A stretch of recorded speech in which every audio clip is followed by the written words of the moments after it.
So guys आज के session IRFC limited का एग्जैक्ट फॉलो थ्रू है या फिर आप कहोगे एग्जैक्ट मिरर इमेज है मार्केट की। मार्केट में भी आज यही हुआ जो कि आईआरएफसी लिमिटेड में देखने को मिल रहा है। लगभग 2 बज रहे हैं और दोनों में कोई डिफरेंस नहीं है। सेंसेक्स का चार्ट उठा करके देखो आज के दिन का और आईआरएफसी का सिमिलैरिटी मिलेगी, लेकिन आज के दिन आईआरएफसी लिमिटेड का इंपॉर्टेंट इसलिए भी था क्योंकि इंपॉर्टेंट डिसीजन भी आने वाला था आईआरएफसी लिमिटेड से रिलेटेड। तो क्या वहां पर अपडेट है उसको देख लेते हैं और साथ में आगे जाकर के क्या पॉसिबिलिटीज है आईआरएफसी लिमिटेड में उसको भी समझ लेते हैं। सब्सक्राइब जरूर करना। I am NISM 7 certified. शुरू करते हैं आज की इंपॉर्टेंट अपडेट से। क्या क्या आज के दिन हो रहा है आईआरएफसी लिमिटेड में। सो आज है 9 मार्च यानी कि बोर्ड मीटिंग का दिन आईआरएफसी लिमिटेड में, और आज कंपनी अपने डिक्लेरेशन करने वाली थी फंड रेज को लेकर के 9 मार्च आज ही के दिन, और साथ में कंपनी के डिविडेंड को लेकर के। तो बोरोइंग्स में कंपनी 70,000 करोड़ उठाने वाली है, ये अपडेट कंपनी ने दे दी है, और साथ में सेकंड इंटरिम डिविडेंड भी कंपनी ने अनाउंस कर दिया है जिसके रिकॉर्ड डेट 13 मार्च 2026 की है। तो ये दो डिसीजंस आज के दिन आईआरएफसी लिमिटेड में देखने को मिले हैं। 7 मिनट पहले ही ये खबर पब्लिश करी गई है दोनों ही एक्सचेंजेस पर।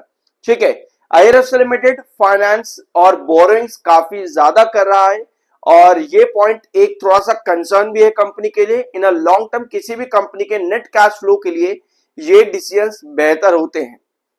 ऑल्दो ये नेट कैश फ्लो जो मैं बता रहा हूं और साथ में आपके बोरोइंग्स और फाइनेंसिंग और डेट रीफाइनेंसिंग क्या होती है इसके बारे में पिछले वीडियोस में मैंने आपको बहुत डिटेल में बताया है, प्लीज जाकर के जरूर देखना।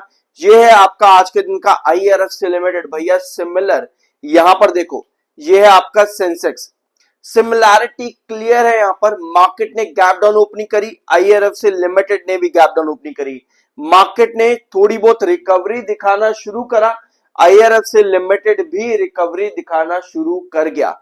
पॉसिबिलिटी ये नजर आती है कि कहीं ना कहीं दिन के आखिर में जाते जाते मार्केट अचानक से 78,000 के आसपास उठ सकता है। अभी तक की जो ट्रेजेक्टरी बन रही है वो यही पॉसिबिलिटी इंडिकेट करे कि दिन के आखिर में जाते जाते आपके पास एक अप ट्रेंड की सिचुएशन बनती है। लेकिन क्या ये ट्रेंड कंटिन्यू रहेगा? मैंने आपको आज 3 वीडियोस में डिटेल में बताया कि कोई भी सिचुएशन आज के दिन जो मार्केट के अंदर क्रिएट हो रही है, मेजॉरिटी ऑफ स्टॉक्स आपको सिमिलर स्केनेरियो क्रिएट कर रहे हैं, चाहे वो बीएससी हो या सुजलॉन या बहुत से स्टॉक्स आपको सिमिलर चीजें दिखा रहे हैं, अडानी पावर भी इनफैक्ट। यानी कि बीटीएसटी का एक क्रिएशन यहां पर कहीं ना कहीं हो रहा है मार्केट में आज के दिन। बहुत ध्यान से समझना, इसको इन्वेस्टमेंट अपॉर्चुनिटी हम लोग नहीं समझ सकते। क्यों नहीं समझ सकते? क्योंकि अगर आप कैंडल्स की फॉर्मेशन देखोगे ना तो आपको कुछ इस तरीके से कैंडल्स नजर आ रही हैं आज के दिन में। मेजॉरिटी ऑफ स्टॉक्स में आज के दिन की कैंडल ये वाली है जहां पर नीचे की टेल लंबी है, बायर को इंडिकेट कर रही है। यूजुअली इस तरह की कैंडल्स एक ब्रेकआउट इंडिकेट करती है, एक ब्रेकआउट बताती है इस तरह की कैंडल।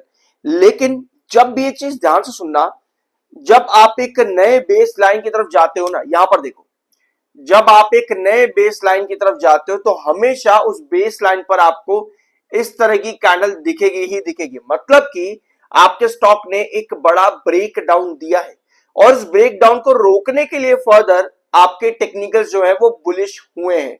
टेक्निकल्स बुलिश होने का मतलब है कि वहां पर ज्यादा से ज्यादा आपको ट्रेडर एक्टिव होते देखने को मिलते हैं। जितने ट्रेडर एक्टिव होंगे उतनी पॉसिबिलिटी है अगले सेशन में एक रिवर्सल आने की। लेकिन क्या वो रिवर्सल अगले सेशन में टिक पाएगा, वो डिसाइड करता है कि आपकी टेल्स किस तरह से फॉर्म होने वाली है। अगर आपके पास इस तरह की कैंडल आती है इसका मतलब ये है कि आपके नेक्स्ट सेशन तक ये रिकवरी रहेगी। लेकिन अगर आपकी टेल ऊपर की लंबी खिंच जाती है इसका मतलब ये है कि ये सेशन बीटीएसटी के अलावा और कुछ भी नहीं है। तो अभी तक की जो सिचुएशन है लगभग 2 बजे के आसपास तक मुझे पर्सनली लगता है कि कल के सेशन में आपको मार्केट्स कुछ इस तरह की पोजीशन बनाते देखने को मिल सकते हैं। लेकिन सस्टेनेबिलिटी डिसाइड करेगा आपकी ऊपर की टेल। अगर ऊपर की टेल कल के दिन खिंचती है इसका मतलब ये है कि बीटीएस की ट्रेडर्स ही आपके ज्यादातर एग्जीक्यूट करके गए हैं आज के दिन में सेशन के अंदर, बायर्स, और कल वो आपके एग्जिट पर देखने को मिलेंगे। तो इन्वेस्टमेंट अपॉर्चुनिटीज बनेगी या नहीं बनेगी वो सब डिपेंड करता है आपका मार्केट में ग्लोबल स्केनेरियो किस तरह से एक्टिव है इस समय। सो ये है आज के दिन की कैंडल, और यहां पर मैंने आपको पूरा कॉन्सेप्ट बता दिया है। अगर हम कल की पॉसिबिलिटी लेकर के चले तो 98 ये आपका रिजेक्शन लेवल निकल करके आता है आपके आईआरएफसी लिमिटेड में। और डाउन ट्रेंड यानी कि ब्रेकआउट या ब्रेक डाउन, उन सबकी पॉसिबिलिटीज मैंने आपको लास्ट वीडियो में बहुत डिटेल में समझाई भी थी। यहां पर जैसे कि आप देख सकते हो 103 अगर आप ब्रेकआउट चाहते हो कोई भी, तो 103 पर आपका इस तरह से हैंगिंग बेस बनना जरूरी है।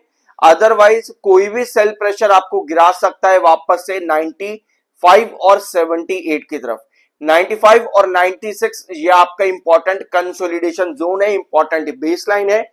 यहां पर आपको स्टॉक टिकता हुआ देखने को बार बार मिलेगा, लेकिन यहां से और गिरावट होगी या नहीं होगी वो आपको वो कैंडल बताएगी जो मैंने अभी आपको यहां पर स्क्रीन पर ड्रॉ करके दिखाई थी। ठीक है, तो काफी अलर्ट रहने की जरूरत जरूर है यहां पर अभी भी। बाकी देखते हैं और क्या पॉसिबिलिटी बन सकती है। और हाँ, एक गलती यहां पर बिल्कुल भी मत करना। ये एक इन्वेस्टर का, बड़े ही प्यारे इन्वेस्टर का कमेंट है, IRFC stock is for long term holders, keep adding on every dip of small quantity. इस तरह की गलतियां मार्केट के अंदर कभी जिंदगी में मत करना। बाय द डिप जैसी स्ट्रैटेजी सिर्फ अमीर लोगों के लिए होती है, जो करोड़पति इंसान है उसके लिए होती है।